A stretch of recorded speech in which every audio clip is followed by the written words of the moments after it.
Why are so many men leaving Brazilian women for Russian women? Have you ever noticed the number of ugly men that show up in Eastern Europe? Hand in hand with a woman who looks like she came straight out of Disney, long hair, thin waist, high heels, and the guy? A dented chassis, a crooked smile, and that face of someone who sells SIM cards on the beach, you know? The classic government-issued look. But there he is, strong, with a perfect Russian woman. And then the nagging question arises, how? Is it money? Is it love? Or is Putin recruiting soldiers? Because while here in Brazil men are getting rejected even with a good morning abroad, that very same man transforms into Prince Charming. And today you will understand what Russian women think of Brazilians and Latinos. And why are so many common men winning over movie star women on the other side of the world? 1. The new generation in Brazil. Did you know that almost half of Rio de Janeiro's young women no longer want a traditional relationship? Yes. A recent survey conducted by the My Sponsorship platform, together with the Quali Best Institute, revealed a piece of data that many people are not prepared to hear. 44% of young women between 18 and 29 years old in Rio de Janeiro are interested in hypergamy. They want a relationship with someone who pays for everything, and it doesn't stop there. 30% of these young women stated a preference for relationships devoid of emotional commitment, with no emotional ties, no love, and certainly no depth. Just coexistence, perks, freedom. Now, let's do the math. If 44% are after money and 30% desire no bonds whatsoever, then a mere 26% remain who are genuinely interested in a real relationship, one with partnership, mutual building, an emotional foundation, and reciprocal exchange. In other words, a quarter of them. 3 out of 4 Rio de Janeiro youth reject the classic relationship model. And here comes the question nobody wants to ask. Is this evolution or collapse? While we talk about freedom, choices, and empowerment, which are valid, yes, we are also facing a generation that no longer sees value in affection, commitment, and mutual effort. A relationship now is give and take. You give me status, money, and security. And what do I give you? My presence? A selfie at dinner? Does that sound like an exaggeration? Look at the numbers. I'm not the one saying it. It's a survey of thousands of Gen Z Brazilian women. If this is the new reality, who is going to want to give themselves? Who will agree to commit? And who will put up with paying for all of this without getting anything in return? Second point, the profile of Russian women. While many men in Brazil are losing heart, feeling unmotivated, and that they must give their all for nothing in return, in other parts of the world, there are women willing to build. And that's exactly where Russian women come in. Have you ever noticed how many Brazilian, American, and European men talk about Russian women with a sparkle in their eyes? It's not just about looks or being exotic. It's about attitude.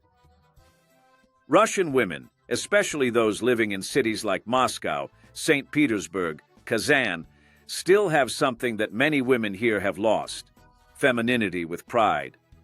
Yes, they truly care for themselves, dress elegantly, and enjoy looking like women. But more than that, they understand that respect is a two-way street. They don't test men with psychological games. They don't want everything for nothing. They might be colder at the beginning, as it is said, but when they become involved, they truly commit. Do you know what attracts so many men to Russian women? The answer may lie in 5 very clear points that go beyond the cliché. First, they value the classic role of the woman. It's not an imposition. It's cultural. Many Russian women grew up learning that housekeeping, staying well-groomed, and valuing their partner is feminine, and they take pride in that. To many Brazilian women, this might sound old-fashioned, but there, it's the opposite. Cooking well, taking care of one's appearance, and keeping the family together are signs of respect, care, and feminine strength. Second point, They expect an old-fashioned man. No more, "Oh, honey, you choose the restaurant," or the guy who shows up to a date in flip-flops. They like attitude.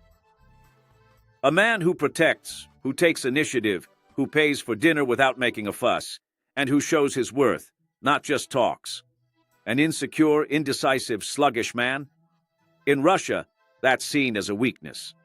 Third point, beauty is a significant part of the culture. Going to the market, in high heels, college, with makeup done, work, brushed hair, and an impeccable posture. This isn't superficiality, it's a cultural expectation.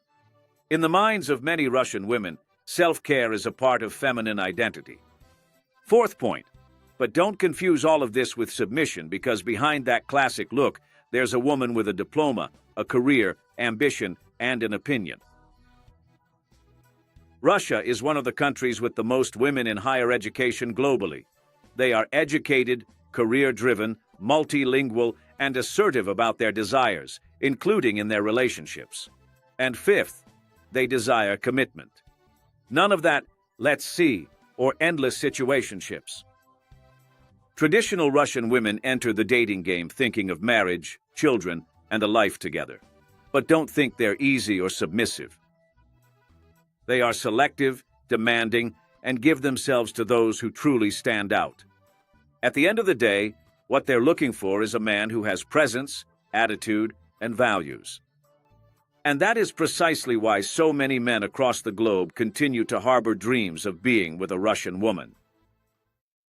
3. Moscow versus St. Petersburg.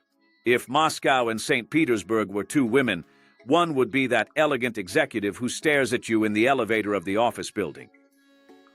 The other's a mysterious artist sketching in her notebook at a vintage cafe. Moscow is power.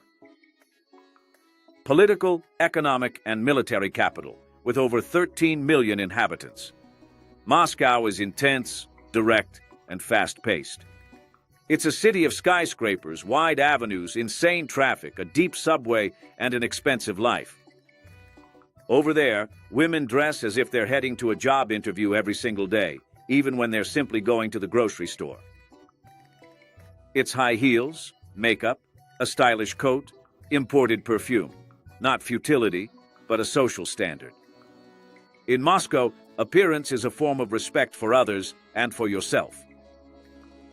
The average salary there is around $1,300, but the cost of living is also high. Small apartments cost twice as much as in other Russian cities. And yet, the city pulses, spins, demands. Whoever lives in Moscow has learned to run. Now, cut to St. Petersburg. There, time seems to move more slowly. It's the second largest city in the country, with about 5.5 million inhabitants, but it has the soul of old Europe. Canals, Baroque architecture, museums, bridges, literature, Dostoevsky, Tchaikovsky are all here. While Moscow is concrete and vertical, Petersburg is horizontal, poetic, humid. It rains more than 170 days a year. And yet, people still leave their homes looking stylish, umbrella in hand, and a book tucked under their arm. The cost of living there is much more affordable. Rent, transportation, even food is much more affordable than in the capital, but the overall vibe is entirely different. The women of St. Petersburg are more reserved, more subtle. They have that quiet charm of someone who doesn't need to say much to be noticed. They are cultured, studious. Many speak 2 or 3 languages and can talk about art, politics, history, science. While Moscow projects intensity, St. Petersburg offers contemplation. While Moscow is rush, Petersburg is pause. And you know what's most curious? The Russian women themselves recognize these differences. There's even an inside joke. In Moscow, you work to live. In Petersburg, you live to think.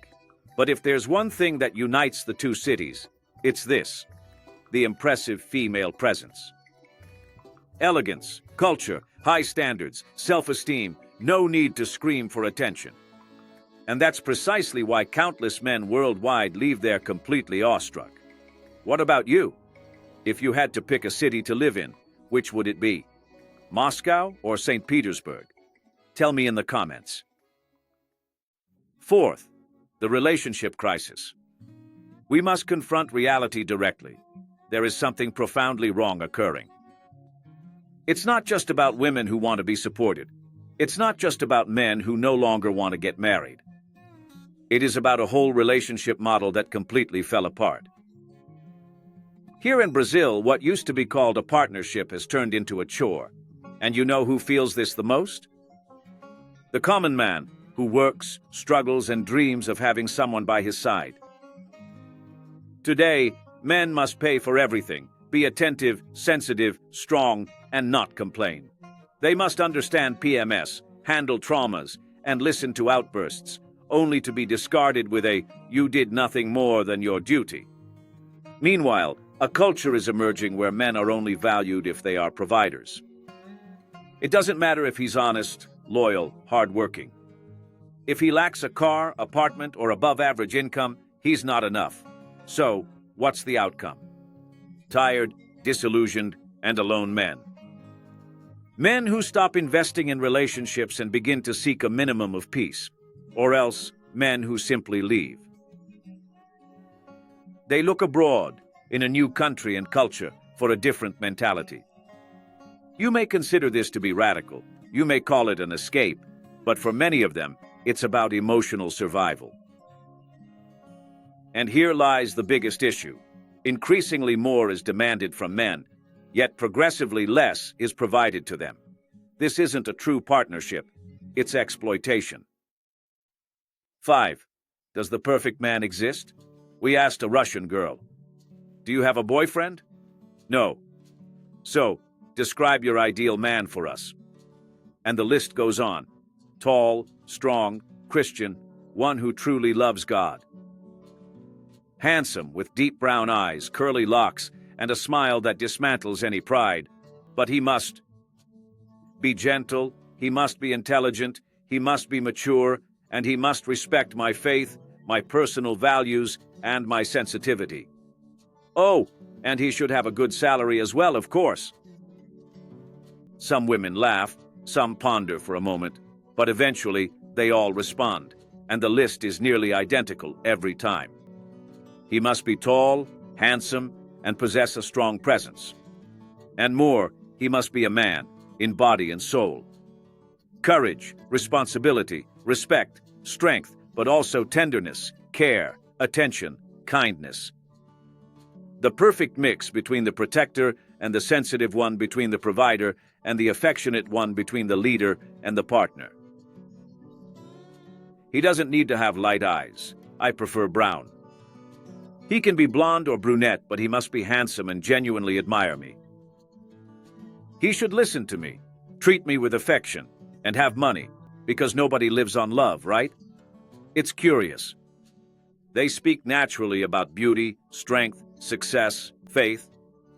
They don't ask for little, but they don't apologize for it either. And the most interesting part? They don't say they'll pay back with money, not with power, not with status. They pay back with presence, femininity, support, dedication. It's as if they were saying, "You give me security, I'll give you peace." And perhaps that's exactly what many Brazilian men have sought outside their country. A woman who isn't embarrassed to admire a man who views masculinity not as a threat, but as a safe haven. Sixth point, charisma or money. Do you think you have to be rich to win over a Russian woman? Well, let me tell you what they said themselves. Charisma, that's what matters. It wasn't one, it wasn't two. It was several Russian women saying the same thing. The guy can have money, but if he's a bland person, nobody cares. Charisma comes first. They even joked, "We can chase after money, but charisma, you either have it or you can't even buy it with cryptocurrency." And what's more, one said, "I can be rich, so I want someone who is fun, interesting, who makes me laugh." Another was more direct. "If the guy is rich, but has the face of an abandoned taxi, nobody even notices. Now, a charismatic man, he gets attention." But hold on, They also talked about nationalities. When asked which foreigner they find more handsome, responses came back like Italians, Americans, Spanish, and one even said Ukrainians because, well, why not? They're our neighbors. But you want to know the most curious part? All of them would be open to marrying a foreigner. One said, I would marry a Spanish man. Another, an American, of course. There was even one who said, a French, Italian, anyone but a Russian. And they laughed. And here comes the most symbolic part. Why? Because according to them, the Russian man, though handsome, is less emotional or communicative than Latinos or Mediterraneans. And they summarized it. Charisma is everything, because money runs out. But the one who makes you laugh, who wins you over with presence, who shines entering a room, we don't forget that person. 7. Russian talks dating Brazilians. This is Nastya, a Russian, a dancer, 22 years old, a graduate, but she left accounting to live for what she loves, dance. And along the way, she ended up falling in love with a Brazilian man. However, what she discovered was a world completely unlike anything she had known. To start, Russian women, by her own account, tend to be colder initially. No excessive romantic gestures on the first date. You won't hear things like, "You're so handsome. Your smile is just perfect. I've never seen anyone like you." No, they prefer to talk about concrete things. Work, culture, politics, and history. If the chat flows, great. Connection comes with time. With Brazilians, that's another story. Nastya says her boyfriend calls her his princess and tells her she's beautiful every single day. Every single day it's princess, beautiful, wonderful, goddess of my Egypt right away. And that's not all. The compliments come in a combo. Why are you so pretty? How can you be so beautiful? At first she found it strange because a Russian only gives compliments once in a while. But then she thought it was cute. But there's the other side too. She said that Brazilian men are very jealous. Putting on makeup already turns into an interrogation. Who are you getting ready for? Once she was dancing alone in the middle of the club's dance floor by herself, just enjoying it, and her boyfriend came over. You can't dance like that, only with me. For her, it was truly crazy. In Russia, you can socialize in groups, chat with other guys, even while dating, and no one finds it problematic. It's not flirting, it's just friendship. However, here she said, in Brazil, you must always stick close to your boyfriend. Now just hold on a minute. She said that Russian men take a long time to talk about their feelings. He's more reserved, more rational. Only after a few dates does he say, I like you, let's be serious. But the Brazilian man? According to her, Brazilian men barely know you and already want to take you to bed. In Nastya's words, on the first date, he already says, I want to be with you, I want to love you, I want to devour you. She laughs, but she's also shocked. In her view, the Brazilian man is pure fire, full of energy, full of passion, and utterly brimming with urgency. The Russian, on the other hand, is in dry ice mode, but when he falls in love, he gives himself deeply. She also said almost every Russian uses a vape today. So if you want to date a Russian woman, you know, there's vape everywhere. And she finishes by saying that not every Russian woman thinks like her. This is the reality for Nastya, a woman who embraced the unique Brazilian way of loving. And the question remains, is that why they love so many Brazilians? Oh, do me a favor. Send this video to that ugly friend of yours who doesn't even catch a cold. Maybe he'll get inspired and become a heartthrob in Eastern Europe, right? Now, just between you and me, couldn't this all be a campaign by Putin to recruit more soldiers?